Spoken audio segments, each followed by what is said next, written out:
এক বৈঠকে জাকাতের সবগুলো অনুষঙ্গ টাচ করা কোয়াইট টাফ।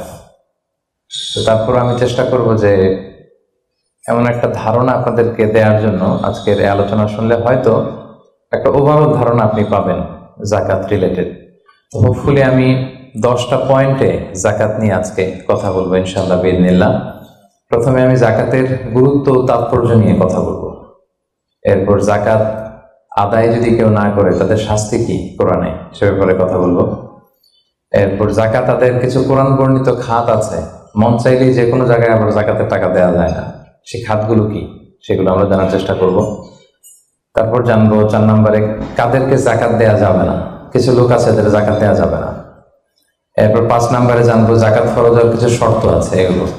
6 নম্বরে জাকাতেবল অ্যাসেট কি কি, সব অ্যাসেটে জাকাত আসে না, এগুলো আমরা জানবো। 7 নম্বরে জাকাত হিসেব করার সহজ পদ্ধতি, তো কিভাবে সহজে ক্যালকুলেশন করবেন এটা আজকে আমি বুঝিয়ে দিব। তারপরে আমাদের অনেকের কৃষি সম্পদ থাকে, কৃষি সম্পদের জাকাতটা ক্যালকুলেট করতে হয়। আমাদের অনেকের পশু সম্পদ থাকে, এটার জাকাতের ক্যালকুলেশন কিভাবে করতে হয়। এবার সবশেষে 10 নম্বরে বলবো যে কি দিয়ে জাকাত দিলে বা কিভাবে জাকাত দিলে জাকাতটা প্রোডাক্টিভ হবে, ইফেক্টিভ হবে। আমাদের দেশে দেখবেন যে জাকাতের শাড়ি দেয়, খুব পাতলা শাড়ি, নিম্নমানের শাড়ি, যিনি পায় তারাও ইউজ করতে পারে না, কয়েকদিন ইউজ করার পরেই এটা ব্যবহার অযোগ্য হয়ে পড়ে, রং চলে যায়, ছিঁড়ে যায়। তাহলে তো এটা ইফেক্টিভ হলো না, কি বলেন, প্রোডাক্টিভ হলো না। কিভাবে কি দিয়ে জাকাত দিলে জাকাতটা প্রোডাক্টিভ হয় সেটাও আমরা বলবো। তো আল্লাহর মেহেরবানি যে আপনারা খুবই সুশৃঙ্খল, এটা দেখে আমার ভালো লাগছে। বিভিন্ন প্রোগ্রামে একটু বিশৃঙ্খলা হয়, যেটা আমি খুবই অপছন্দ করি। বিশৃঙ্খলা হলে আমি আলোচনা করতে পারি না, এরকম সুশৃঙ্খল পরিবেশ হলে কিছুদিনই কথা শেয়ার করা যায়। তো তাহলে আসুন আমরা মূল আলোচনায় চলে যাই। প্রথমে আমরা বলবো জাকাতের গুরুত্ব এবং তাৎপর্য।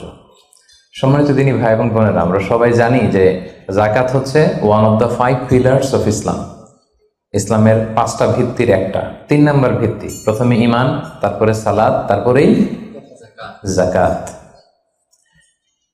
একটা খুঁটি, একটা তাঁবুর 5টা খুঁটি থাকে, এর মধ্যে এই তাঁবুর 5টা খুঁটিকে যদি ইসলামের 5টা পিলারের সাথে তুলনা করি তাহলে মাঝখানের খুঁটিটার নাম জাকাত।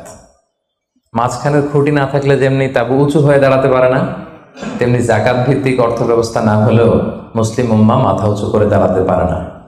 যেমন এখন আমাদের জাকাত ভিত্তিক অর্থ ব্যবস্থা নাই, ফলে গোটা বিশ্বে আমরা কিন্তু ওইরকম নেতৃত্ব স্থানীয় বা উন্নতির একেবারে শীর্ষ স্থানে ওই পর্যায়ে কিন্তু আমরা যেতে পারি নাই, কারণ জাকাতের যে ডাইনামিজম এটাকে আমরা কাজে লাগাইনি। তো যারা দান করে তাদেরকে আল্লাহ তাআলা খুব পছন্দ করে। দানশীল ব্যক্তি তিনি কিয়ামতের দিন নিজের আমলনামা দেখে বিশ্বাসই করতে পারবে না এটা তার আমলনামা, কারণ আল্লাহ তাআলা ওই দানের সওয়াবটাকে ফুলিয়ে ফাঁপিয়ে পেলে পুষে পাহাড়ের সমান করে তারপর আমলনামায় ঢুকিয়ে দিবে। সুবহানাল্লাহ। এবং দানকারী ব্যক্তির যত বালা মুসিবত আছে দানের কারণে আল্লাহ এটা দূর করে দেয়। আরশের নিচে আল্লাহ তাআলা তাকে স্পেশাল ছায়া দিবে কিয়ামতের দিন, যেদিন কোনো ছায়ার ব্যবস্থাপনা থাকবে না। তো এই দানের ব্যাপারটা সব ধর্মে আছে। হিন্দু ধর্মেও কিন্তু দানের ব্যাপারে উৎসাহিত করে, বৌদ্ধ ধর্মে দেখবেন আছে চ্যারিটি, ডোনেশন, ফান্ডরাইজিং, এগুলো আছে। ইহুদি ধর্মে, খ্রিস্ট ধর্মেও আছে।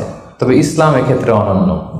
ইসলাম শুধু দানকে উৎসাহিতই করেনি অন্য ধর্মের মতো, ইসলাম এটাকে ফরজ বানাই দিয়েছে। সুবহানাল্লাহ বলবেন না? নির্দিষ্ট পরিমাণ সম্পদ যদি নির্দিষ্ট সময় পরিমাণ কারো কাছে থাকে তাহলে তার উপর দান করা ইসলামে কি করে দিয়েছে? ফরজ। অন্য কোনো ধর্ম দানকে ফরজ করেনি, উৎসাহ দিয়েছে সব ধর্ম, কিন্তু ইসলাম এক্ষেত্রে ইউনিক। অন্য ধর্ম দানের ব্যাপারে ইন্সপায়ার করে, ইসলাম এটার অব্লিগেটরি বানাই দিয়েছে, দিতেই হবে। এবং ইসলাম বলে আপনি দান করে জাকাত দিয়ে মোটেও যাকে দিলেন তার প্রতি করুণা করেননি, এটা তাদের প্রতি কিন্তু দয়া না। আমি আজকে যাকে জাকাত দিলাম আমি মোটেও দয়া করিনি, করুণাও করিনি, অনুকম্পাও না, বরং এটা তার হক। এটা কি? অফি আমওয়ালিহিম হাক্কুন লিসাইলি ওয়াল মাহরুম। ধনীদের সম্পদে গরিবদের হক, আল্লাহ বলেছেন অধিকার। বলা যায় যে ওরা আমাকে দয়া দেখিয়েছে, যে গরিব ভাইটা আমার জাকাত নিয়ে গেল ও আমাকে দয়া করেছে, কারণ আমার জন্য জাকাত দেওয়া ফরজ। আমার জন্য জাকাত দেওয়া কি ফরজ? আমি আদায় করতে না পারলে জাহান্নামে যাব। কিন্তু যে জাকাত নেয়ার হকদার ওর জন্য কি জাকাত নেয়া ফরজ? কথা বুঝে নাই বোধহয়। গরিব মানুষ, ওর জন্য কি জাকাত নেওয়া ফরজ? ও যদি বলে আমি গরিব আছি, ভালো আছে, নিব না জাকাত, কিছু করা যাবে? তো বরং ও আমার থেকে জাকাতটা নিয়ে আমাকে জাহান্নামের আগুন থেকে বাঁচালো, আমার ফরজ আদায়ের ক্ষেত্রে সহযোগিতা করে গেল। তো দয়াকে আমি করলাম না ও করলো? বলেন, দয়াকে আমি করলাম না সে করলো? এই জন্য আল্লাহ তাআলা বললেন ওয়া ফি আমওয়ালিহিম হাক্কুন লিস-সাইলি ওয়াল মাহরুম, ধনীদের সম্পদে গরিবদের অধিকার আছে। এটা অধিকার, এটা কোনো রকম দয়া বা অনুকম্পা নয়। কারণ ইসলাম চায় একটা সুন্দর মানবিক সমাজ ব্যবস্থা গড়ে তুলতে। শহরের এক পাশে গাছতলা, আরেক পাশে পাঁচতলা, শহরের এক পাশে 5 স্টার 7 স্টার হোটেল, বৃত্ত, বৈভব, আনন্দ, উল্লাস, এন্টারটেইনমেন্টে মানুষ ফুর্তিতে মজে থাকবে, আর শহরের আরেক পাশে বস্তি, না খেয়ে মানুষ চিকিৎসার অভাবে ধুকে ধুকে মরবে। ইসলাম এটা চায় না। ইসলাম চায় সম্পদের তারল্য সবার হাতে পৌঁছে যাক। কাইলা ইয়াকুনা দুলাতান বাইনাল আগনিয়াই মিনকুম, আল্লাহ বলেন সম্পদ যেন শুধু তোমাদের ধনীদের হাতে কুক্ষিগত না হয়, এজন্য আমি এই জাকাতের ব্যবস্থাপনা করেছি। ফলে সবার কাছে এই জাকাতের অর্থ কিন্তু পৌঁছে যাবে। তাহলে সম্মানিত ভাই এবং বোনেরা, আমরা বুঝলাম এই জাকাত কিন্তু যাদের উপর ফরজ হয়েছে এটা আপনাকে আদায় করতেই হবে, এখানে কোনো ছাড় নেই, এবং এটা গরিবদের অধিকার, এটা সোশ্যাল সিকিউরিটি নেট, যাতে সকলের কাছে অর্থের তারল্য পৌঁছে যায়। এজন্য আল্লাহ তাআলা জাকাতকে ফরজ করেছেন। তাহলে জাকাতের গুরুত্ব তাৎপর্য তো বুঝলেন না? এবার শোনেন, জাকাত ফরজ হওয়ার পরে যদি আমরা জাকাত আদায় না করি তাহলে কি ভয়ঙ্কর শাস্তি হবে। এই আয়াতটা দিয়েই আমি আমার আলোচনা শুরু করেছি যে ওয়াল্লাযীনা ইয়াকনিজুনা যাহাবা ওয়াল ফিদ্দাতা ওয়া লা ইউনফিকুনাহা ফি সাবিলিল্লাহ ফাবাশশিরহুম বিআযাবিন আলীম।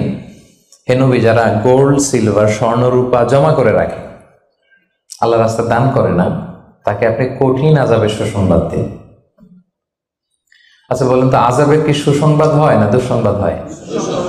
তারপরও আল্লাহ বললেন কঠিন আযাবের সুসংবাদ দিন। তার মানে বোঝা গেল আযাবটা যে খুব ভয়ঙ্কর হবে, আযাবের তীব্রতা বোঝানোর জন্য আল্লাহ এই এক্সপ্রেশন ব্যবহার করেছেন। ছেলে কথা শোনে না, তখন মা বলে দুষ্টামি করতেছো, বাবা আসলে এমন মাইট দিবে মজা টের পাবা। আচ্ছা বলো তো, মাইট দিলে কি মজা লাগে? তো মা তো বলতেছে মজা টের পাবি। তোর বাবা এসে এমন মাইট দিবে মজা টের পাবি। মজা লাগে মাইট দিলে?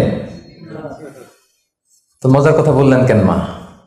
মাইটটা খুব কড়া হবে, মানে চরম পিট্টি দিবে তোমার বাবা তোমারে, আসুক তোমার বাবা। তো এই শাস্তির তীব্রতা বোঝানোর জন্য বললেন যে মজা। তো আল্লাহ বলতেছেন ওদেরকে কঠিন শাস্তির সুসংবাদ দেন, দুঃসংবাদ বলে নেই। আল্লাহ টিপ্পনি কেটে বললেন যে সুসংবাদ দেন, ইয়াউমা ইউহমা আলাইহা ফি নারি জাহান্নাম। সেদিন এই স্বর্ণরৌপ্য যারা জমিয়ে রেখেছে, জাকাত দেয় নাই, এগুলোর আল্লাহ গলিয়ে খুন্তি বানাবে লোহার। ফাতুকওয়া বিহা জিবাহুহুম ওয়া জুনুবুহুম ওয়া যুহুরুহুম, 3 জায়গায় ছেঁকা দেওয়া হবে। কপালে স্বর্ণরৌপ্য জমা করেছে, ব্যাংক ব্যালেন্স জমা করেছে, জাকাত দেয় নাই, এগুলোর আগুনে জ্বলিয়ে লোহার খুন্তি বানিয়ে কপালে ছেঁকা দেওয়া হবে। এটা কি দুনিয়ার আগুনের ছেঁকা? কথা বলেন। আল্লাহ জাহান্নামের আগুনকে বলেছেন নারুল্লাহিল মুকাদা আল্লাতী তাত্তালিউ আলাল আফইদা। দুনিয়ার আগুন আঙ্গুলে লাগলে আঙ্গুল জ্বলে, পায়ে লাগলে পা জ্বলে। জাহান্নামের আগুন দেহের যেখানেই লাগুক আগে কলিজে চলে যাবে।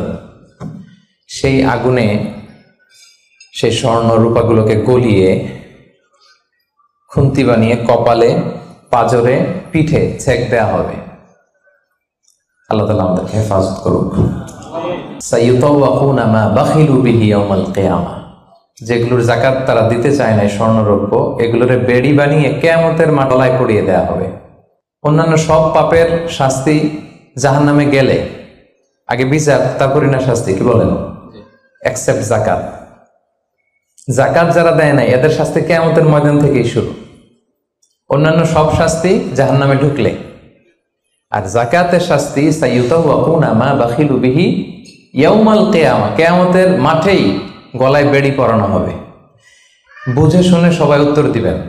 আচ্ছা, যেই লোকটাকে কিয়ামতের ময়দানে লক্ষ কোটি মানুষের সামনে লোহার বেড়ি পরিয়ে টানা হলো জাকাত না দেওয়ার কারণে, ও যদি নামাজি হয়ে থাকে, ওর নামাজ কি কাজে লাগলো ওই দিন? বলেন। উনি যদি রোজা রেখে থাকে, ওই দিন ওনার রোজাটা কি কাজে লাগলো? তাহাজ্জুদ পড়তে পড়তে কপালে যদি দাগ ফেলে দেয়, ওই তা গুনার কি কাজে লাগলো ওই দিন? কোটি মানুষের সামনে গলায় বেরিয়ে পড়ে যদি আমাকে হ্যাচকা টান দেয় জাকাত না দেওয়ার কারণে, তো আমার নামাজ কি কাজে লাগলো বলেন তো? কথা বোঝেন নাই বোধহয়। নামাজ কি কোনো কাজে লাগলো? সো জাকাতের শাস্তি বড্ড ভয়ঙ্কর যারা জাকাত দেয়নি। হাদিসে আছে আতাহুল্লাহু মালান ওয়া লাম ইউআদ্দি যাকাত, আল্লাহ সম্পদ দিয়েছে কিন্তু তারা আল্লাহর রাস্তায় জাকাত দেয় নাই। এই সম্পদগুলোকে একটা সাপের রূপ দেয়া হবে। সুজা আন আখরা, বুখারীর বর্ণনা। দ্য মোস্ট ভেনোমাস স্নেক, সুজা আন আকরা, টেকো সাপ। সাপের মাথায় পশম হয়, কিছু চুল পশম। তো জাহান্নামের সেই সাপ এত বিষাক্ত, ভেনোমাস হবে, বিষের চোটে ওই সাপের মাথায় কোনো পশমও থাকবে না। ওই সাপটাকে পেঁচিয়ে দেওয়া হবে। পেঁচাতে পেঁচাতে এই চোয়ালে এসে সাপটা শুধু ছোবল মারবে আর কি বলবে জানেন? আনা মালুক আনা কানসুক, আমি তোমার সম্পদ। আমাকে ভোগ করার জন্য ব্যাংকে রেখে দিছিল না ফিক্সড ডিপোজিট করে, জাকাত ক্যালকুলেশন করে দেওয়া নাই? আনা মালুক আনা কানসুক বলতেই থাকবে, এক একটা ছোবল মারবে। আনা মালুক আনা কানসুক, am your wealth, am your bank balance, আমি তোমার সম্পদ, আমি তোমার গহনা, আমি তোমার জুয়েলারি, আমি তোমার অর্নামেন্টস, আমি তোমার গচ্ছিত সম্পদ। হিসাব করে তো দেও নাই, খাওয়ার জন্য রাখছিলা, আজকে খাও। আনা মালুক আনা কানসুক। আমরা কি কিয়ামতের ময়দানে সেই কঠিন আযাব ভোগ করতে চাই? এই কঠিন শাস্তি ভোগ করার ক্ষমতা কি আমাদের আছে? খুলিকাল ইনসানু দাঈফা, আল্লাহ মানুষকে দুর্বল করে বানিয়েছে। তো সম্মানিত সুধী, আল্লাহ তাআলা আমাদেরকে, যাদেরকে সম্পদশালী বানিয়েছেন, আমরা যেন হিসেব করে জাকাত দিয়ে দিই, একেবারে নিয়ম মাফিক। আজকে নিয়মটা শিখে যাব, নিয়ম মাফিক আমরা জাকাত দিব। এটা গরিবের হক, গরিবের হাতে বুঝিয়ে দেব। পারা যাবে তো ইনশাআল্লাহ? ইনশাআল্লাহ। 2 নম্বর পয়েন্টও কভার করলাম। 3 নম্বর পয়েন্ট হচ্ছে জাকাত আদায়ের খাত। সব খাতে জাকাত দেওয়া যায় না। জাকাতের টাকা দিয়ে মসজিদ বানানো যায় না। আজকে বুঝে যান, জেনে যান মাসালা। জাকাতের টাকা দিয়ে মাদ্রাসা বানানো যায় না। জাকাতের টাকা দিয়ে কালভার্ট, ব্রিজ বানানো যায় না, কারণ ব্রিজে তো ধনীরাও হাঁটবে। কি বলেন? তো ধনীরা কি জাকাতের টাকা কনজিউম করার কোনো সুযোগ আছে? নাই। তার মানে আল্লাহ তাআলা কোরআনে বর্ণিত 8টা খাত উল্লেখ করেছেন। এই 8টা খাতেই আপনাকে জাকাত দিতে হবে, এর বাইরে জাকাত দিলে হবে না। আল্লাহ তাআলা বলেন ইন্নামাস সাদাকাতু লিল ফুকারাই ওয়াল মাসাকিনি ওয়াল আমিলিনা আলাইহা ওয়াল মুআল্লাফাতি কুলুবুহুম ওয়া ফির রিকাবি ওয়াল গারিমিনা ওয়া ফিস সাবিলিল্লাহি ওয়া ইবনিস সাবিল ফারিদাতাম মিনাল্লাহি ওয়াল্লাহু আলিমুল হাকিম। 8টা খাত। এই 8 খাতের বাইরে আপনি জাকাত দিলে আদায় হবে না। 1 নম্বর খাত হচ্ছে লিল ফুকারা, ফকিরদেরকে আপনি দিতে পারবেন। 2 নম্বর খাত হচ্ছে ওয়াল মাসাকিনি, মিসকিনদেরকে দিতে পারবেন। এখন ফকিরকে, মিসকিনকে? ফকির হচ্ছে মানলাহু শাই, যার কিছু জিনিসপত্র আছে, কিছু টাকা আছে, কিছু সম্পদ আছে, কিন্তু ওয়ালা ইয়াকফি, এটা তার হয় না। কিছু টাকা আছে, মাসে 20 দিন খাইতে পারে, 10 দিন কষ্ট হয়, ছেলেরে ভালোভাবে পড়াইতে পারে না, নিজের ভালো জামা কাপড়ের ব্যবস্থা নাই। তার মানে কিছু সম্পদ আছে, এতে তার কুলায় না, হয় না, একে বলে ফকির, একে আপনি দিতে পারবেন। আরেক শ্রেণী হচ্ছে মিসকিন। মিসকিন হচ্ছে মান লাইসা লাহু শাই, যার কিছুই নাই, একেবারে কিছুই নাই। রাস্তাঘাটে অনেক দেখবেন যে ভবঘুরে লুঙ্গি একটা পরে আছে, গায়ে কোনো জামা নেই, ওর কিছুই নাই, এ হচ্ছে মিসকিন। তো এদেরকে আপনি দিতে পারবেন। 1 নম্বরে ফকির, 2 নম্বরে মিসকিন। এই দুইটাই হচ্ছে বেসিকলি প্রাইমারি সোর্স। এরপর আল্লাহ তাআলা বলেছেন ওয়াল আমিলিনা আলাইহা, জাকাত ফাউন্ডেশনে যারা জব করে, জাকাত ম্যানেজমেন্টে যারা কাজ করে, এদের স্টাফদেরকে জাকাতের টাকা দিয়ে স্যালারি দেওয়া যাবে। যদিও এরা ধনী হোক, এরা তো জাকাত নিচ্ছে না, এরাদের স্যালারি নিচ্ছে, এটা দেওয়া যাবে। 3টা গেল। ওয়াল মুআল্লাফাতি কুলুবুহুম, বিধর্মী, অন্য ধর্মের, বুদ্ধিস্ট, হিন্দু, আপনি চাইলেন যে এরা জাকাতের টাকা দিয়ে একটু হেল্প করলে হয়তো ইসলামের প্রতি আকৃষ্ট হবে, এরকম শর্তে আপনি এরকম মুআল্লাফাতি কুলুবুহুম, অন্য ধর্মের লোকদেরও জাকাত দিতে পারবেন। সাধারণত অন্য ধর্মের লোকদের দেওয়া যায় না, কিন্তু যদি ভাবেন যে দিলে ইসলামের যে জাকাত ব্যবস্থা, ইসলামের সৌন্দর্য, আমরা একটা হেল্পিং হ্যান্ড দেখলে সে আকৃষ্ট হবে, তাহলে দিতে পারবেন। ওয়াফির রিকাব, 4 নম্বরে হচ্ছে দাস মুক্তি। সম্মানিত ভাই বোন বোনেরা, দাস আজাদ করার ক্ষেত্রে আপনি জাকাতের টাকা দিতে পারবেন। তো এখন তো আর দাস নাই, এখন কি করতে পারবেন? এখন এই যে প্রিজনারদেরকে, কারাবন্দী আছে না অনেকে, উল্টাপাল্টা মামলা দিয়ে হামলা করে জেলে ঢুকায় রাখছে, তো এর এখন আইনজীবী চালানো লাগে, এর এদিকে টাকা লাগে, ওদিকে টাকা লাগে, বা তার মুক্তির জন্য টাকা লাগতেছে, বা কাউকে কিডন্যাপ করা হয়েছে, গুম করা হয়েছে, এই সমস্ত ইস্যুতে তাদের প্রাণ রক্ষার জন্য, কারামুক্তির জন্য আপনি জাকাতের টাকা দিয়ে হেল্প করতে পারবেন। চারটা গেল। ওয়াল গারিমিন, ঋণগ্রস্ত ব্যক্তি, ঋণের বোঝায় প্রতিদিন খালি ধরে পাওনাদাররা, তার মানে জীবন চালানো না বিশ্বাস হয়ে পড়তেছে, তাকে আপনি ঋণের বোঝা হালকা করার জন্য দিতে পারবেন। ফি সাবিলিল্লাহ, 6 নাম্বার হচ্ছে আল্লাহর রাস্তায় যারা আছে। এগুলোর প্রত্যেকটা আমি 1 ঘন্টা করে আলোচনা করতে পারবো। প্রত্যেকটা পয়েন্ট যদি ইন ডিটেল ফিকহি ইস্যুসগুলো নিয়ে কথা বলি, লম্বা চড়া আলোচনা হবে। আমি জাস্ট আপনাদের মাথায় একটু করে জাস্ট শোনাচ্ছি, তাহলে ওভারঅল একটা ধারণা আপনি পেয়ে যাবেন। ফি সাবিলিল্লাহ, আল্লাহর রাস্তায় যারা আছে, এর দ্বারা উদ্দেশ্য হচ্ছে যারা আল্লাহর রাস্তায় জেহাদ করছে।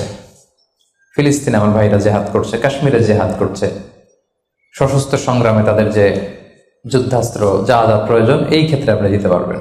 আধুনিক সময় অনেক স্কলাররা বলে যে এই যে এতিমখানাতে অনেক ছেলে আছে অনাথ এতিম, তারপর টাকা পয়সা নাই, তারাও তো তাদের লাইফটা ইসলামের জ্ঞান আহরণের জন্যই ডেডিকেট করেছে, তারাও ফি সাবিলিল্লাহ, ওখানেও দিতে পারবেন। সর্বশেষ হচ্ছে ফি সাবিলিল্লাহি ওয়াবনিস সাবিল, পথিক।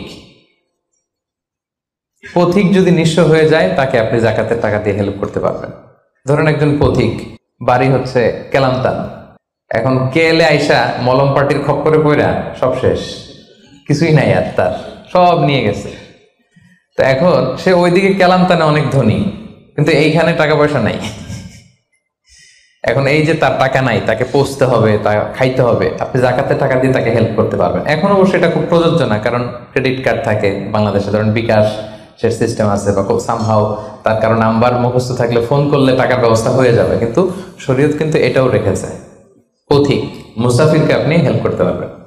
তাহলে এই 8টা খাত ছাড়া কিন্তু সম্মানিত ভাই বোন বোনেরা, আপনি অন্য খাতে যাকাত দিলে যাকাত আদায় হবে, মন মতো দিলে হবে না। কিন্তু 4 নম্বরে আমরা জানবো কাদেরকে যাকাত দেওয়া যাবে না।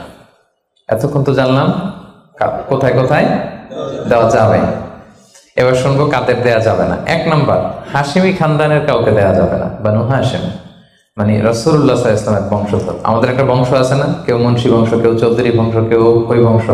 রাসূল সাল্লাল্লাহু আলাইহি ওয়াসাল্লামের বংশের নাম কি? হ্যাঁ, কুরাইশের হাশিমি খানদানের বংশ। আর বানু হাশিম, ওনারা কুরাইশ হচ্ছে অনেক বড় একটা গ্রুপ, এটার মধ্যে বানু জাহারা আছে, বানু হাশিম আছে। তো এখানে রাসূল সাল্লাল্লাহু আলাইহি ওয়াসাল্লাম হচ্ছেন বনু হাশিম। বনু হাশেমের লিনিয়েজে যারা আসবে, আপনি যদি জানতে পারেন তিনি বনু হাশেম, আপনি যাকাত দিতে পারবেন না, ওনারা যাকাত খেতে পারবে না।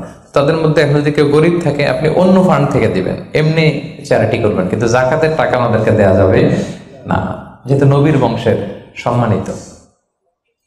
যাকাতের খেজুর একবার মদিনায় স্তূপ করে রাখা। রাসূল সাল্লাল্লাহু আলাইহি ওয়াসাল্লামের ছোট নাতি হুসাইন রাদিয়াল্লাহু তাআলা আনহু, তখন তো ছোট পায়ে হাঁটতে হাঁটতে যে ওই যাকাতের একটা খেজুর নিয়ে খাওয়া শুরু করছে। বাচ্চা থাকতে তো সবাই আমরা এরকমই করতাম, খাবার পেলে কি বিস্কিট দেখলে চকলেট দেখলে এটা কার, আমার না কার, এটা দেখার বিষয় না, আগে মুখে দাও। তো হোসেন রাদিয়াল্লাহু তাআলা আনহু যাকাতের খেজুর তো উনি বোঝে নাই, উনি হাঁটতে হাঁটতে যে যাকাতের খেজুর খাওয়া শুরু করছে। রাসূল সাল্লাল্লাহু আলাইহি ওয়াসাল্লাম দূর থেকে দেখে উনি দৌড়ে গেলেন, যে বললেন কিখ কিখ, হাদিসে আছে শব্দটা, আরবিতে বলে কিখ কিখ, মানে আমরা বাংলায় কি বলি ওয়াক থু, থু মেরে ফেলে দাও, থুতু ফেলো যেটা বলি। রাসূল সাল্লাল্লাহু আলাইহি ওয়াসাল্লাম বললেন লা তা'লাম আন্না লা নাকুলু সাদাকা, নানা ভাই তুমি কি জানো না যে আমরা সাদাকার মাল খেতে পারি না?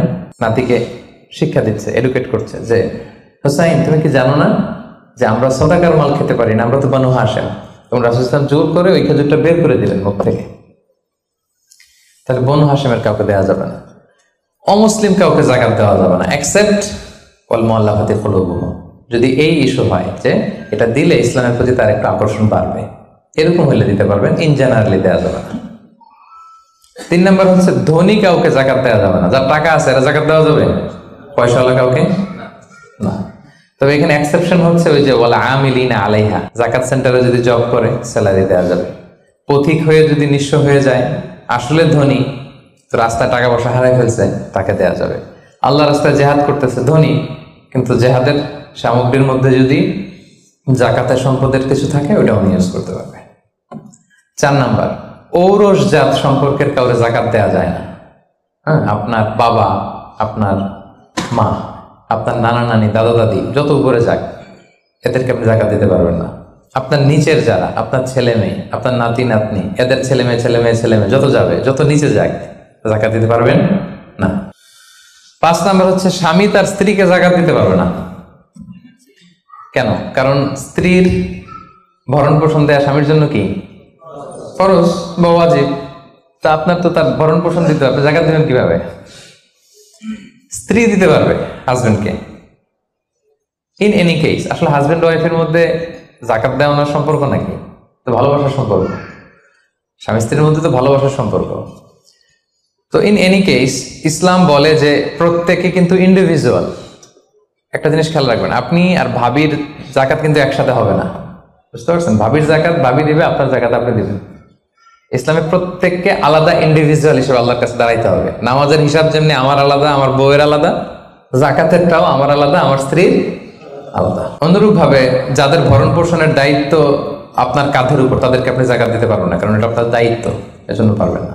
এবার জাকাত ফরজ হওয়ার শর্ত আছে, এই শর্তগুলো আমরা শুনব। 5টা শর্ত। প্রাইমারি শর্ত হচ্ছে নেসাব পরিমাণ সম্পদের মালিক হওয়া, আর এটা হাওলানিল হাওল, 1 বছর থাকা। এগুলো হচ্ছে প্রাইমারি শর্ত। আরো 3টা সেকেন্ডারি শর্ত হচ্ছে আল মিলকিয়া, পূর্ণ ওনারশিপ থাকা, আর জিয়াদা, এটা আপনার অতিরিক্ত টাকা এটা হওয়া, আর হচ্ছে আদামুদ্দুয়ুন, ঋণ না থাকা। এই 5টা শর্ত আমি ব্যাখ্যা করলে আপনি বুঝবেন। 1 নম্বর হচ্ছে নিসাব পরিমাণ সম্পদের মালিক হওয়া। আপনি সামান্য কিছু সম্পদের মালিক হইলে এখান থেকে জাকাত দিতে হবে, শরীয়ত কিন্তু এটা বলে নাই। সুবহানাল্লাহ। আপনি জাকাতের নিয়ম শুনলে দেখবেন যে ইসলাম কতটা ব্যালেন্সড। একটা থ্রেশহোল্ড আছে, একটা স্ট্যান্ডার্ড আছে, এই মানে গেলে দিবেন। সেটা কত? সেটা গোল্ড আর সিলভার দিয়ে রাসূল সাল্লাল্লাহু আলাইহি ওয়াসাল্লাম দিয়েছেন, কারণ তখন গোল্ড আর সিলভারের কয়েন ছিল, মুদ্রা ছিল। আগে কিন্তু সোনা আর রূপা দিয়েই মুদ্রা বানানো হতো, পরে এটা পেপার মানি শুরু হয়েছে, কাগজের টাকা। তো একটা হচ্ছে দিনার আর একটা দিরহাম। তো রাসূল সাল্লাল্লাহু আলাইহি ওয়াসাল্লাম যে থ্রেশহোল্ড বেঁধে দিয়েছেন সেটা হচ্ছে 7.5 তোলা স্বর্ণ বা 52.5 তোলা রূপা। আই রিপিট, এটা সবাই জানেন আশা করি, যে 7.5 তোলা স্বর্ণ আর 52.5 তোলা রূপা। আধুনিক সময়ে গ্রাম দিয়ে দোকানদাররা হিসাব করে, তো গ্রাম দিয়ে যদি আপনি বুঝেন তাহলে 85 গ্রাম স্বর্ণ অথবা 595 গ্রাম রূপা, এটা হচ্ছে থ্রেশহোল্ড নিসাব, অথবা এর সমপরিমাণ অর্থ, ক্যাশ টাকা যদি আপনার কাছে থাকে, তাহলে আপনি নিসাবের মালিক হয়েছেন। যেদিন আপনি এই নিসাবের মালিক হবেন ওই দিনটা আপনি ডায়েরিতে টুকে রাখবেন, কারণ এটা যদি 1 বছর আপনার কাছে এরকম থাকে, 1 বছর পরে যে আপনি জাকাত দিবেন, কিভাবে দিবেন আমি সামনে বলবো। তো এই নিসাব নিয়ে একটা প্রবলেম আছে। প্রবলেমটা হচ্ছে 7.5 তোলা স্বর্ণ আর 52.5 তোলা রূপার দাম কিন্তু এক না। 52.5 তোলা রূপার দাম খুব কম, আর 7.5 তোলা স্বর্ণের দাম অনেক বেশি। এটা হইল একটাই কম আর একটাই বেশি। ঘটনা হচ্ছে রাসূল সাল্লাল্লাহু আলাইহি ওয়াসাল্লাম যখন এই থ্রেশহোল্ডটা বেঁধে দিয়েছিলেন নিসাবটা, তখন দুইটার মান সমান ছিল। তখন 7.5 তোলা স্বর্ণ দিয়ে 52.5 তোলার মতো রূপা পাওয়া যেত, অথবা কেউ 52.5 তোলা রূপা বিক্রি করলে 7.5 তোলা স্বর্ণ পেত। কিন্তু পরে সিলভার ফল করতে শুরু করলো, ফল করতে করতে আজকে এই অবস্থা। গোল্ড আবার খুব একটা ফল করে নাই, ফলে গোল্ডের স্টেবিলিটিটা এখনো রয়ে গিয়েছে। তো এখন আপনি কোনটা ধরে দিবেন জাকাতটা? যদি আপনি রূপা ধরেন, কথার কথা, রূপা যদি এই 1 ভরির দাম 1000 টাকা হয়, তাহলে 52.5 ভরির দাম কত? 52,500 টাকা। কিন্তু স্বর্ণ যদি আপনি হিসাব করেন, 1 ভরি যদি 50,000 হয়, 7.5 ভরি কত? 3.5 লাখ প্লাস, তাহলে প্রায় 7 গুণ কম বেশি, তাই না? এটা নিয়ে হয়ে গেছে জটিলতা। তো এখন আপনি কোনটা ধরে দিবেন? অনেকে বলে না গোল্ড দিব, কারণ গোল্ড ফল করে নাই, এটার যে স্ট্যান্ডার্ড এটা এখনো বজায় আছে। এটা নিয়ে অনেক আলোচনা, আমি খুব সংক্ষেপে বলি। কেউ বলে গোল্ড দিব, কেউ বলে রূপা দিব। এখন আমি কি বলি? আমি আপনাদেরকে সাজেস্ট করবো আপনারা রূপারটা ধরবেন। রূপারটা ধরলে কি লাভ হবে জানেন? 2 দিকেই লাভ, আপনারও লাভ, যিনি নিবে আরো লাভ। রূপারটা ধরলে বেশি সংখ্যক লোক জাকাত দান করতে হবে, তাই না? আর বেশি সংখ্যক গরিব লোকও টাকা পাবে, কি বলেন? তো 2 পক্ষে লাভ হইল না? এখন প্রশ্ন করতে পারেন, হুজুর ও পাইছে ওর লাভ, আমার লাভ কি? আপনার তো সবচেয়ে বড় লাভ, আপনি সওয়াব পাবেন আখিরাতে। এটা আমাদের বেশি দরকার না? কি বলেন? যিনি গ্রহীতা উনি পেয়ে লাভ, তার লাভ হইল, আর যিনি দাতা তিনি সওয়াব পেয়ে লাভবান হইলেন, তিনি সম্মানিত জাকাত দাতা হইলেন। অল্প আসুক না, ধরেন আপনার 1000 টাকা জাকাত আসছে, তা আপনি যদি 1000 টাকা জাকাত দেন, এটা আপনার হৃদয়ে একটা প্রশান্তির কারণ হবে না যে আমি সম্মানিত জাকাত দাতা, আলহামদুলিল্লাহ, আই এম এ জাকাত পেয়ার। এবং এত বড় একটা ফরজ ইবাদতের লিস্টে যে আপনি ঢুকতে পারছেন, এটাও তো কম কিসে, কি বলেন? এজন্য স্বর্ণেরটা না ধরে রূপারটা ধরবেন। আপনাদের যে টাকা পয়সা, আপনাদের তো হীরা দিয়ে করা দরকার আপনাদের নেশা। এনিওয়ে, তো এজন্য আপনারা রূপারটা ধরবেন, তাহলে লোকজন উপকৃত হবে বেশি, সম্মানিত ভাই এবং বোনেরা। তাহলে 5টা শর্তের প্রথমটা তো বুঝে গেছেন, নিসাব। কি বলেন? নিসাব বুঝে গেছেন না? 2 নম্বর শর্ত হচ্ছে শুধু এই নেশাব পরিমাণ সম্পদের মালিক হইলেই হবে না ভাইরা, এটাকে হাল আনিল হাউল বলে, মানে 1 বছর আপনার কাছে থাকতে হবে। দেখেন ইসলাম কতটা ভারসাম্যপূর্ণ। কিছু টাকা আপনার কাছে থাকলে এই জাকাত দাও না, এটা 1 বছর থাকতে হবে। যদি দেখা যায় যে আপনার সব খরচ শেষে 1 বছর এই টাকাটা আপনার কাছে অলস পড়ে আছে, তাহলে বোঝা গেল যে আপনি সম্পদশালী এবং আপনার অর্থের একটা স্টেবিলিটি আছে। কি বলেন? তাহলে আপনি নেশাব পরিমাণ সম্পদের মালিক হলেন, এবং 1 বছর যদি থাকে, 1 বছর শেষে আপনি জাকাত দিবেন। এই বছরটা কিন্তু সৌর বছর না, সোলার ইয়ারে হিসাব করলে হবে না, এটা লুনার ইয়ারে, চান্দ্র বৎসরে। খেয়াল রাখতে হবে, সৌর বছর জানুয়ারি ফেব্রুয়ারি মাসের যে হিসাবটা, এটা 365 দিনে 1 বছর, কিন্তু যেটা লুনার ইয়ার, চন্দ্র বছর, এটা কতদিন 1 বছর কে জানে? কেউ জানেন না? 300 হ্যাঁ 354 দিন, রাইট। 354 দিন, সামান্য কিছু সময়। তো 11 দিনের কিন্তু এখানে ডিফারেন্স আছে, 11 দিনের ডিফারেন্স আছে। তো আপনি হিসেব করবেন হচ্ছে চান্দ্র বছর অনুযায়ী, সৌর বছর অনুযায়ী না। তো সৌর বছর অনুযায়ী যদি করেন, তাহলে আপনার জাকাত কিন্তু 2.5% থাকবে না। চান্দ্র বছর অনুযায়ী আপনার 2.5%, সৌর বছর করলে ওইটা 2.58% হয়ে যাবে। একটু বাড়বে না? কারণ কতদিন বেশি?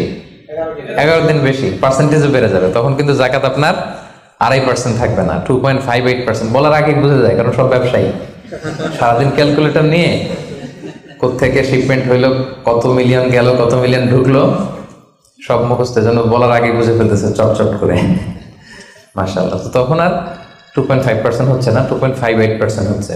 তাহলে সম্মানিত ভাইরা, আপনি ধরেন, উদাহরণস্বরূপ ধরেন যে আপনি গত রমজানের 20 তারিখে সর্বপ্রথম নিসাব পরিমাণ সম্পদের মালিক হয়েছিলেন। তো তারপরে আপনি খেয়াল করবেন যে দেখি সারা বছর এই পরিমাণ অতিরিক্ত অলস টাকা আমার কাছে পড়ে থাকে কিনা। থাকতে থাকতে থাকতে থাকতে এই রমজানের 20 পর্যন্ত দেখেন যায় টাকা ওইটা তো আছে, আরো হয়েছে টাকা। তো তার মানে আপনি এখন জাকাত দিবেন, যেহেতু নেসাবের মালিকও হয়েছেন, আবার পূর্ণ একটা চন্দ্র বছরও আপনার অতিক্রম করেছে, স্থায়ী হয়েছে, তখন আপনি জাকাত হিসাব করবেন। তাহলে 2টা শর্ত বুঝলেন না? 3 নাম্বার হচ্ছে ওনারশিপ। আপনার মালিকানা থাকতে হবে, যে সম্পদটা আছে খালি আপনার কাছে টাকা থাকলেই হবে না, এটা কমপ্লিট, আরবিতে তাসাররুফ বলে, কমপ্লিট ওনারশিপ আপনার থাকতে হবে। এখন একজনের আমানতের টাকা আপনার আছে, ওটা আপনি জাকাত দিতে পারবেন? একজন 5 লাখ টাকা আমানত রাখছে, আপনি এটা জাকাত দেওয়া শুরু করছেন, হবে? সেটা তো উনি জাকাত দিবে, এটা তো আপনার আমানতের টাকা, এই টাকা তো আপনার বুঝাই দিতে হবে। তো আমানতের টাকা কিন্তু কমপ্লিট ওনারশিপ আমার থাকে না, এটার হিসাব আমি করবো না। তো এটা বুঝে গেলেন। 4 নাম্বার হচ্ছে এই টাকা আপনার অতিরিক্ত হইতে হবে, আরবিতে বলে জিয়াদা। দেখেন ইসলাম কত সুন্দর। ইসলাম বলে আপনার নিজের পার্সোনাল এক্সপেন্সিস, আপনার লিভিং কস্ট, আপনার সব ধরনের অ্যাকোমোডেশন, আপনার ট্রান্সপোর্টেশন এক্সপেন্সিস, আপনার মেডিকেল এক্সপেন্সিস, আপনার বাচ্চার স্কুলিং, আপনার ইয়ারলি ট্রিপ যদি থাকে, এন্টারটেনমেন্ট, ধরেন বছরে আপনি একবার ফ্যামিলি আউটিং করেন, এই খরচটা, যত খরচ আপনার হতে পারে, এই সব খরচ শেষেও কিছু টাকা আপনার থেকে যায়, ইসলাম বলে ওইটার উপরে জাকাত দিবে। সুবহানাল্লাহ। জিয়াদা, অতিরিক্ত হওয়া শর্ত। আপনার লাগে, যদি আপনার এই টাকা লাগে, ওটা তো আপনি ইউজ করবেন। আপনার টাকার ব্যবহারের জন্য সবচেয়ে বেশি হকদার কে? আপনি নিজে।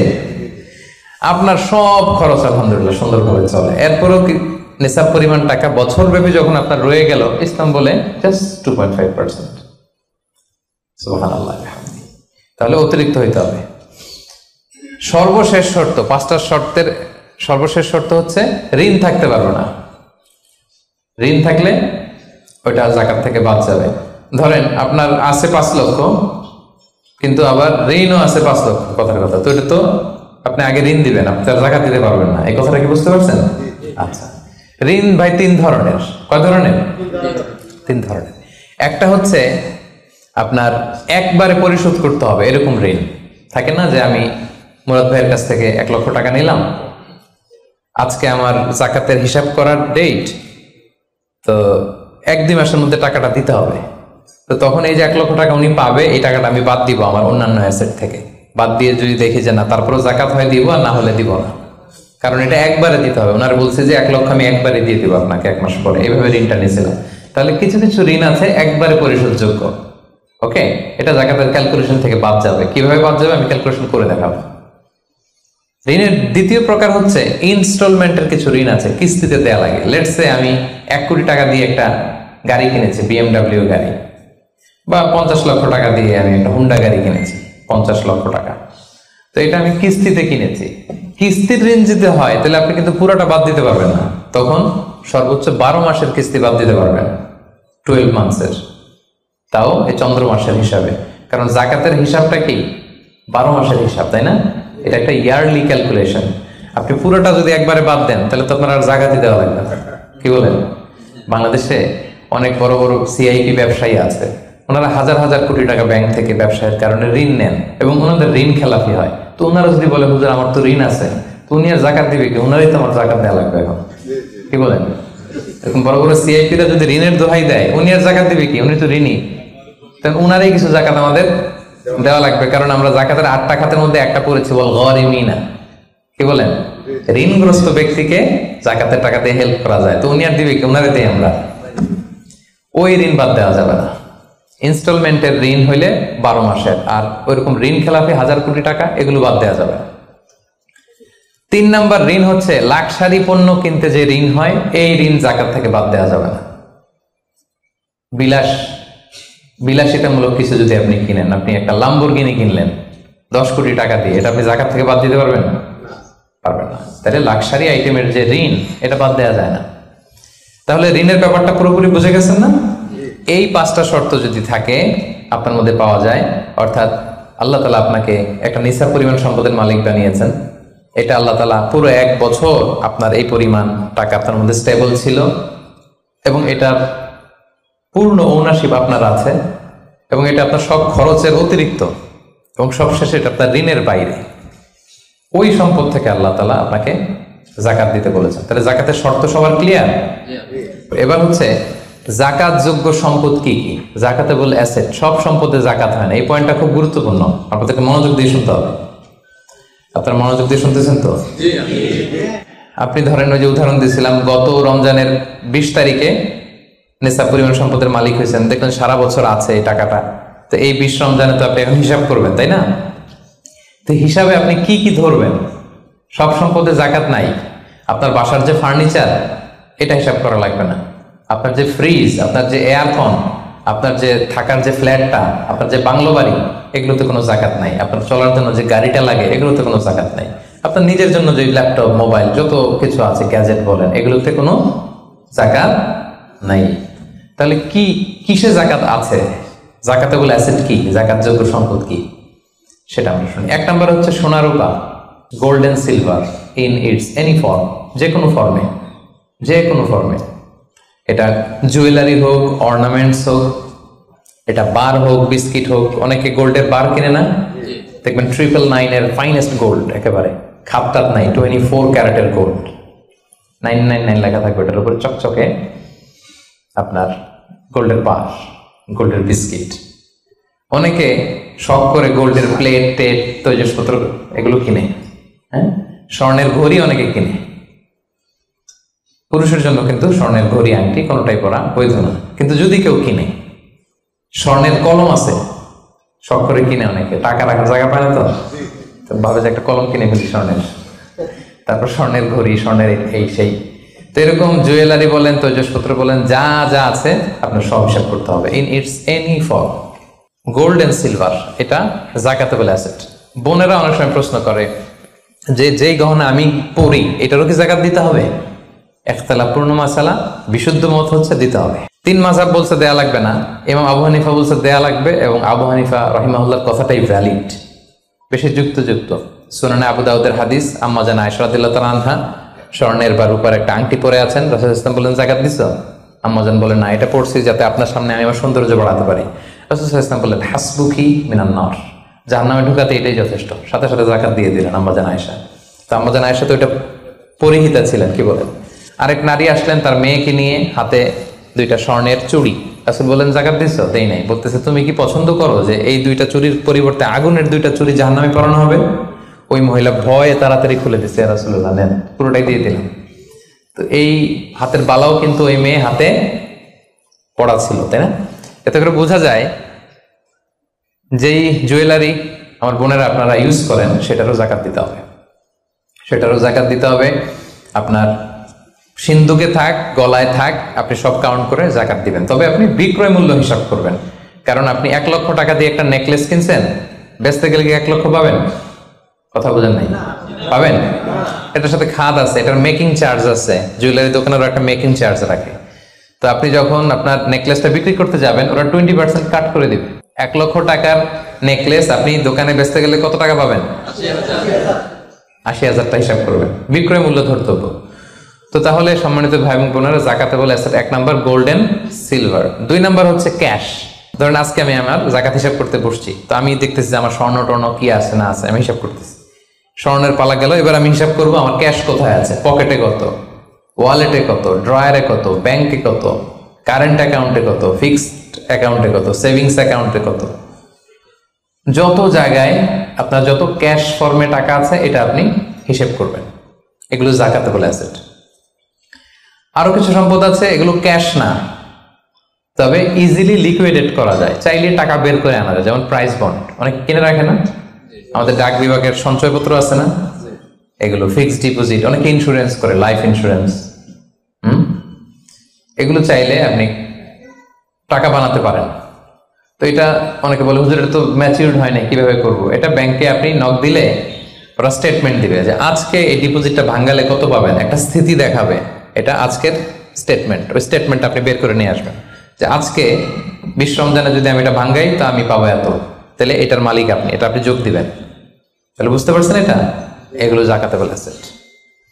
আচ্ছা গেল। এরপরে ব্যবসার সম্পদ, উরুদ উত্তেজারা, যত ব্যবসার সম্পদ আছে এটা কিন্তু আপনি জাকাতে হিসাব করবেন। উদাহরণ দিই, একজন বিস্কিট ফ্যাক্টরির মালিক, উনি বিস্কিট বিক্রি করে। তো আজকে আমি যে জাকাতের হিসাব করতে বসছি, আমি আমার কোম্পানিতে ফোন দিয়ে আজকে কত carton biscuit ready to sell, কত কার্টুন, ধরেন 50,000 পিস, তো এটার দাম কত, বিক্রয় মূল্য আমি যোগ দেব। তারপরে বিস্কিট বানাতে যে র মেটেরিয়াল, হ্যাঁ, গম লাগে, সুগার লাগে, ইত্যাদি ইত্যাদি যা লাগে, এগুলোর যে প্রাইস, এটা আমি এটাও আমি যোগ দেব। ওখানে ধরবো না কি, ওখানে ধরবো না হচ্ছে যেটা ফিক্সড অ্যাসেট। ব্যবসার ক্ষেত্রে ফিক্সড অ্যাসেট ধরতে হয় না। যেমন ধরেন আপনার ফার্নিচার বা কারো বিস্কিট ফ্যাক্টরি, তার ফ্যাক্টরির যে জায়গাটা, এটা আসবে না। মেশিনারি, যে মেশিনে করে বিস্কিট বানায়, ওইটা আসবে না। তারপরে ধরেন এটা লরি ট্রাকে করে বিভিন্ন জায়গায় আমি পাঠাই আমার প্রোডাক্টগুলো, এই যে ট্রাকের দাম টাম, এগুলো কিন্তু ধরা হবে না। এগুলো ফিক্সড অ্যাসেট, মেশিনারি ধরতে হয় না। শুধু প্রোডাক্ট রেডি টু সেল অথবা র মেটেরিয়াল, এগুলো ধরবো। শেয়ার বাজার আছে, অনেকে শেয়ার কিনে, এটাও আপনি ধরবেন, ওদিন আপনি হিসেব করবেন। শেয়ার 2 ধরনের, একটা আছে আপনার প্রাইমারি, একটা নেট ভ্যালুয়েশন করা হয়, পরে এটা একটু দাম বাড়লে অনেকে দেখবেন যে সারাদিন দেখতে থাকে দাম বাড়লো না কমলো, সেকেন্ডারি মার্কেটে এটা সেল করে দেয়, আছে না? তো এটা আজকের দিনে আমার এই শেয়ারটা সেল করলে কত প্রাইস পাবো, এই প্রাইসটা আমি যোগ দিয়ে দিব। ওকে, আচ্ছা গেল।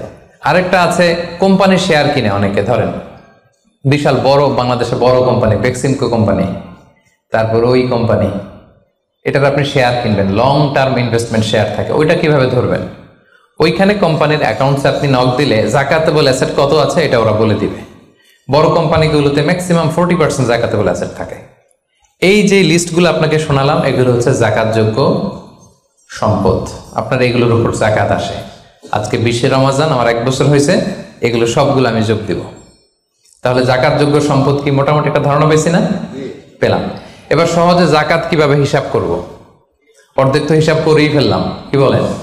এই যে লিস্ট করে করে স্বর্ণ, ক্যাশ, ডিপোজিট, সঞ্চয়পত্র, আমার শেয়ার বাজার, আমার ইনভেস্টমেন্ট, আমার ডিপোজিট, আমার এটা এটা এটা করতে করতে করতে করতে বিশাল, ধরেন একটা উদাহরণস্বরূপ বলি যে ধরেন 20 লাখ দাঁড়ালো আমার, 20 লাখ টাকা, স্বর্ণের দাম সহ ইত্যাদি সহ সবসময়। এবার হিসাবটা কিভাবে করব? হিসাবটা খুব সহজ। আমার জাকাতেবল অ্যাসেট আমি সব হিসাব দিয়ে পাইলাম কয় লাখ টাকা? 20 লাখ। এবার আমার যদি ঋণ থাকে, আমি ঋণটা এখান থেকে বাদ দিব। আমরা শুরুতে বলছিলাম এক ধরনের ঋণ আছে একবারে দিয়ে দিতে হবে, এরকম একবারে ঋণ দেওয়ার যদি আমার কিছু থাকে ওইটা আমি বাদ দিব। ধরেন আমার একবারে ঋণ দেওয়ার আছে 5 লাখ টাকা, যেটা আমাকে একবারই পরিশোধ করতে হবে অল্প কিছুদিনের মধ্যেই। তাহলে এটা আমি বাদ দিতে পারবো। তো 5 লাখ টাকা যদি 20 লাখ টাকা থেকে বাদ দিয়ে কত থাকে? 15 লাখ। এরপর আমি বলেছিলাম যে কিস্তিতে যে ঋণগুলো থাকে সেক্ষেত্রেও আমি বাদ দিতে পারবো ম্যাক্সিমাম 1 বছর, 12 মান্থস।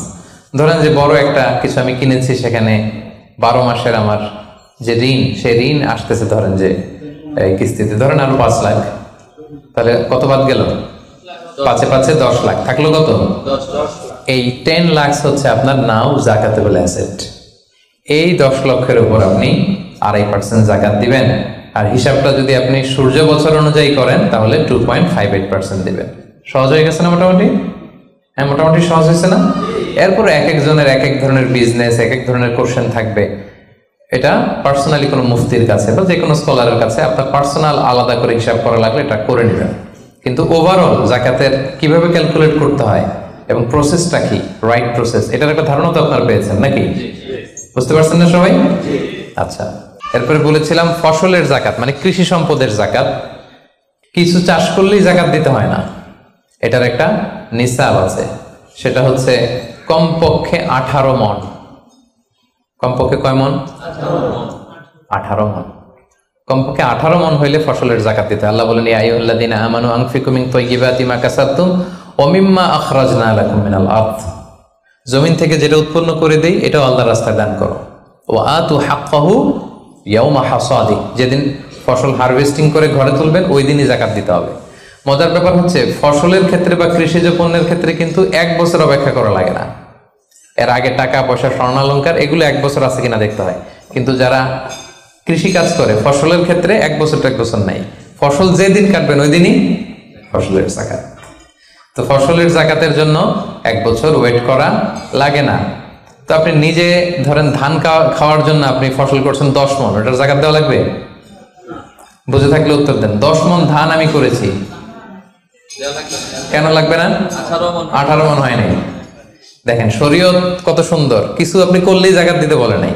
এটা একটা স্ট্যান্ডার্ড আছে। লাইসা ফিমা দুনা খামসাতে আউসুকিন সাদাকা, 5 ওয়াসাকের নিচে জাকাত হয় না। 1 ওয়াসাকে কত এভাবে হিসাব করে বের করা হয়েছে 720 কেজি, 18 মণ। 18 মণের নিচে হইলে জাকাত দেওয়া লাগবে না। আর একটা ব্যাপার হচ্ছে যে কোনো ফসলে জাকাত হয় না যে ফসলগুলোকে গুদামজাত করা যায়। পচনশীল যদি হয় হবে না। যেমন আম রাখা যায়, কলা রাখা যায়, পেঁপে রাখা যায়, শাকসবজি রাখা যায়। রাখা যাবে হচ্ছে চাল, ডাল, গম, ভুট্টা, খেজুর, এগুলা গুদামজাত যদি করা যায়, ওগুলো যদি 18 মণ হয় তাহলে আপনি জাকাত দিবেন। তো জামের চাষ যারা করে তারা কি মোটেও দিবে না জাকাতের কোনো কিছু থাকবে না? হ্যাঁ থাকবে। তাদের হচ্ছে উরুদুত যারা ব্যবসার হিসাবে ওই যে হিসাব করবে যেদিন, ওই দিন দেখবে যে আজকে আমার বিক্রি করার মতো কয় খাঁচি আম আছে, 40 খাঁচি আছে, দাম কত, ওই অন্যান্যের সাথে যুক্ত করে নেবে। কিন্তু ফসলের দিতে হইলে কমপক্ষে 18 মণ এবং এটা গুদামজাত করা যায় এমন পণ্য হইতে হবে। কিভাবে দিব বলেন? 18 মণের বেশি করছেন, ধরেন 100 মণ হয়েছে আপনার ধানের, কিভাবে দিবেন? 2.5% দিবেন না। ফসলের জাকাতের হিসাব হচ্ছে ওশর আর নিসফে ওশর। আরবি বুঝতে যদি কষ্ট হয় সহজ করে বলি, 10% আর 5%। ফসলের জাকাত হচ্ছে ভাই 10% আর 5%। 10% আরবিতে বলে ওশর। কখন 10%? যখন এটা ইরিগেটেড ল্যান্ড হয়, আল্লাহর দেয়া বৃষ্টির পানিতে চাষ হয়ে যায়, আপনার আলাদা করে সেচ দেয়া লাগে না, আল্লাহর দেয়া বৃষ্টিতেই হয়ে যায়। এটা হচ্ছে কস্ট ফ্রি কাল্টিভেশন, আপনার খরচ টরচ নাই, আল্লাহ বৃষ্টি দিছে, ধান বুনে দিছেন, হয়ে গেছে। এটা 10% দেবেন। 100 মণ হইলে 10 মণ। আরেকটা হচ্ছে আপনার সেচ দেয়া লাগে, এটা হচ্ছে কস্ট বেসড ইরিগেট কাল্টিভেশন। আপনার সেচ দেয়া লাগে, কীটনাশক দেয়া লাগে, রাসায়নিক সার দেয়া লাগে, নিড়ানি দেয়া লাগে, এই করা লাগে সেই করা লাগে, আপনার খরচ বেশি। ওইখানে 10% না, ওখানে দিবেন কত পার্সেন্ট? 5%। 100 মণ ধানে কয় মণ দেখছেন? তার মানে the more you cost the less you pay, the less you cost the more you pay. সুবহানাল্লাহ। এখন যদি বলেন হুজুর আমার তো কিছু বৃষ্টির পানিতেও হয়, আবার আমিও কিছু পানি দেই, এখন কি করবেন বলেন? দেখি কে বলতে পারে? 7.5% দিবেন। এই তো ব্যবসায়ী হইলে কি সুবিধা। তখন আপনি মাঝামাঝি দিবেন, যেহেতু বৃষ্টির পানির ফ্যাসিলিটিও আপনি পেয়েছেন, আপনারও পানি শেষ লাগছে, দুইটা যেহেতু, তাহলে 5 আর 10 এর মাঝামাঝি কত? 7.5। তো আপনি তখন 7.5% দিবেন। এটা হচ্ছে বিশাল আলোচনারে এক নির্যাস আমি আপনাদেরকে শোনালাম। চলে গেল কৃষি সম্পদ। এবার পশু সম্পদের জাকাত কিভাবে দিবেন?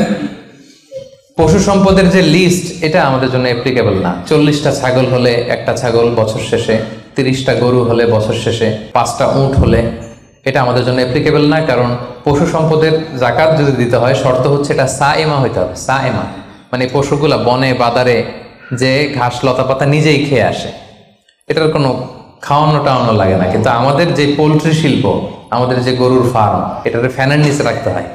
অস্ট্রেলিয়ান গাভী যারা পালে দেখবেন উপরে ফ্যান, যে দারোয়ান ওর ফ্যান নাই কিন্তু গরুর উপরে ফ্যান, কারণ এই বাতাস না খেলে ওটা বাঁচবে না। ওইটারে ইঞ্জেকশন দিতে হয়, ওইটারে এই দিতে হয়, ওইটার ভুসি খাওয়াও, ওইটারে এই খাওয়াও। তো এই পোলট্রি শিল্প, হ্যাচারি শিল্প, দুধের বিজনেস যারা করে, তাদের আসলে রাসূল সাল্লাল্লাহু আলাইহি ওয়াসাল্লাম যে পশু সম্পদের জাকাতের যে লিস্ট বলেছেন, ওইটার আওতাভুক্ত হবে না। তো তারা কি কোনো জাকাত দিবে না? দিবে। ওই যে উরুদুত্তি যারা ব্যবসায়ের পণ্য হিসেবে, আমি দুধ বিক্রি করি, সো আজকে যখন আমি হিসাব করব, আমি দেখবো যে আমার কত লিটার রেডি টু সেল, জানলাম যে 300 কেজি আজকে আমার দুধ আছে, এটা বিক্রি হবে, এটার দাম কত, এটা আমি যোগ দিয়ে দিব। জাকাতে বলে অ্যাসেট যত আছে এগুলোর সাথে যোগ দিয়ে হিসাব করবো। বুঝতে পারছেন? সহজ হয়ে গেল না? 10টা পয়েন্টের 9টাই শেষ। সর্বশেষ পয়েন্ট আমাদের ছিল যে কিভাবে জাকাত দিলে বেশি প্রোডাক্টিভ হবে। আমরা শুরুতে বলেছি জাকাতের শাড়ি বলে ইসলামের শাড়ি নেই, জাকাতের লুঙ্গি বলে লুঙ্গি নেই। এগুলো দিলে জাকাত যথাযথভাবে আসলে আদায় হয় না। তো জাকাতটা আমরা প্রোডাক্টিভ ওয়েতে দিব। দুইভাবে দিলেই আদায় হয়। একটা হচ্ছে আপনার রেগুলার যে নেসেসিটি, এগুলো পূরণের জন্য জাকাত দিলেও হবে। যেমন খাওয়া নাই তো আপনি খাবার কিনে দিলেন, জামা নাই জামা কিনে দিলেন, চিকিৎসার অভাব, অসুস্থ আপনি ওষুধ কিনে দিলেন, আদায় হবে। কিন্তু একটা দারিদ্র বিমোচন হবে না? হবে। আজকে আপনি কিছু খাবার দিলেন, ও খেয়ে কালকে আবার ওদিকে জাকাতের লাইন, ওদিকে যে দাঁড়াবে, কি বলেন? এরপরের দিন শুনবে যে ওইখানে নাকি শাড়ি দিবে, ওইখানে যাবে। আপনি যদি পার্মানেন্ট সলিউশন করার ট্রাই করেন, এইটা হচ্ছে সবচাইতে ইফেক্টিভ, সবচাইতে প্রোডাক্টিভ। তো সেটার জন্য কোনো ফাউন্ডেশনের আন্ডারে, কোনো বোর্ডের আন্ডারে যদি করা যায়, বা আপনাদের মতো বিজনেস ম্যাগনেট যারা আছেন, আপনাদের যদি কোনো জাকাত ম্যানেজমেন্ট এরকম বোর্ড থাকে, আপনারা যদি করতে পারেন, আপনারা আপনাদের এলাকায় আপনারা চাইলে এভাবে দারিদ্র বিমোচন করতে পারবেন। তবে এটার জন্য শর্ত হচ্ছে মনিটরিং করা লাগে। ধরেন আপনি একজন মহিলা সেলাই করতে জানেন, তাকে সেলাই মেশিন কিনে দিলেন। একজন গরু পালতে চায়, গরু কিনে দিলেন। অস্ট্রেলিয়ান গাই কিনে দিলেন 2টা, এটার দুধ বিক্রি করে ফ্যামিলিটা মোটামুটি চলতেছে। এদের এক ছেলে আছে, সে সিএনজি চালাতে জানে, তো একটা সিএনজি কিনে দিলেন। এলাকায় সিএনজি চালায়, অটোরিকশা চালায়, ভ্যান চালায়, তার ফ্যামিলিটা চলবে না মোটামুটি? সে আর অন্য জায়গায় যে জাকাতের টাকা চাইবে? চাইবেন। এটা প্রোডাক্টিভ। তবে এটার ক্ষেত্রে আপনি যে পরে দিতে যাবেন না কিছু, দেখবেন কার কিসে আগ্রহ। আপনি যে সিএনজি কিনে একজনকে দিলেন, কদিন পরে দেখবেন যে সিএনজি পেয়েছে, ও গাঁজা কিনে খাইতেছে। এরকম আছে। আপনি একটা কিনে দিচ্ছেন, ওইটাতে তার আগ্রহ নাই, ওটা দিবেন না। একজন এসে বললো যে আমি আমার ছেলে ভ্যান চালাই, 4 বছর আগের পুরান এক ভ্যান, ভ্যানটা নষ্ট হয়ে গেছে, একটা ভালো ভ্যান হইলে আমাদের ফ্যামিলিটা চলতো। দেখলেন যে সে ভ্যান চালায়, ভ্যান চালানোর যোগ্যতা আছে, এরা এটা দিলে কাজ হবে, এরা 2টা ভ্যান কিনে দেন। একজন সিএনজি চালায়, সিএনজি নষ্ট হয়ে গেছে, তারে কিনে দেন। গরু পালার অভ্যাস আছে, নিতে চায়, স্বাবলম্বী হতে চায়, তাকে দেন। একজন এসে বললো যে আমার ছেলেটারে আমি বিদেশ পাঠাইতে চাই, ও যদি বিদেশে যায় আমার ফ্যামিলিটা সচ্ছল হবে, 5 লক্ষ টাকা লাগবে ওরে পাঠাতে। আমরা গরিব মানুষ 2 লাখ জোগাড় করছি, আর 3 লাখের জন্য পাঠাইতে পারতেছি না। চমৎকার, যদি দেশের বাইরে পাঠানো যায়। আপনি ওখানে 3 লাখ টাকা দিয়ে ছেলেটারে বিদেশে পাঠাই দিলেন, ওর প্রবাসী হিসেবে ও যে টাকা পাঠাবে, ওর পাঠানো টাকায় ওর ফ্যামিলিটা সচ্ছল হয়ে গেল। ঠিক না? এইভাবে যাকে যেটা দিলে, এটা আপনি বুঝবেন, যার ক্ষেত্রে যেটা অ্যাপ্লিকেবল, তাকে যদি আপনি ওইভাবে জাকাতের টাকাটা দেন, ওটা বেশি প্রোডাক্টিভ হবে, ওটা বেশি ইফেক্টিভ হবে। এইভাবে প্ল্যান করে করে যদি আপনারা আপনাদের জাকাতের টাকাগুলো যারা হকদার তাদের হাতে তুলে দিতে পারেন, একে তো সে স্বাবলম্বী হবে, দারিদ্র বিমোচন হবে, এবং সমাজ থেকে আমাদের দারিদ্রতা উঠে যাবে। দারিদ্রতা খুব খারাপ জিনিস। রাসূল সাল্লাল্লাহু আলাইহি ওয়াসাল্লাম এই দারিদ্রতা থেকে পানাহ চাইতেন। রাসূল সাল্লাল্লাহু আলাইহি ওয়াসাল্লাম সবসময় পড়তেন আল্লাহুম্মা ইন্নী আউযু বিকা মিনাল ফাকরি ওয়াল কিল্লাতি ওয়াদ দিল্লা, মানে হে আল্লাহ, আমি দারিদ্রতা, আমি কমতি আর আমি জিল্লতি থেকে পানাহ চাই। রাসূল সাল্লাল্লাহু আলাইহি ওয়াসাল্লাম সবসময় দারিদ্রতা থেকে পানাহ চাইতেন। তো এই দারিদ্রতা বিমোচনের জন্য জাকাতের যে ডায়নামিজম, এটা আমাদেরকে প্রপার ওয়েতে কাজে লাগাতে হবে। আশা করি যে 10টি পয়েন্টে আপনাদের সাথে জাকাত ম্যানেজমেন্টের উপর আলোচনা করেছি। সবাই বুঝতে পারছেন না পয়েন্টগুলো? ওভারঅল কিভাবে জাকাত প্রসেসটা হয়, জাকাত দিতে হয়, একটা ধারণা হয়েছে না? আল্লাহ তাআলা আমাদের সবাইকে কথাগুলো বোঝার ও আমল করার তৌফিক দান করুন। আল্লাহ তাআলা তার মেহেরবানিতে আমাদের যাদেরকে সম্পদশালী বানিয়েছেন, আমরা যেন জাকাত দিয়ে ধন্য হতে পারে। আল্লাহ তৌফিক দান করুক। আমরা যেন এই যাকাতের মাধ্যমে দারিদ্রতা বিমোচন করতে পারি, অভাগা সুবিধাবঞ্চিত মানুষের মুখে যেন আমরা হাসি ফোটাতে পারি। আল্লাহ তাআলা তৌফিক দান করুন। আমি আপনাদের সবাইকে আন্তরিক শুভেচ্ছা, শুকরিয়া এবং অভিনন্দন জানিয়ে এখানেই আজকের প্রোগ্রাম শেষ করছি। হাদা মা ইনদি ওয়াল ইলমু ইনদাল্লাহ আলাইহি তাওয়াক্কালতু ওয়া ইলাইহি উনীব। সুবহানাকাল্লাহুম্মা ওয়া বিহামদিকা আশহাদু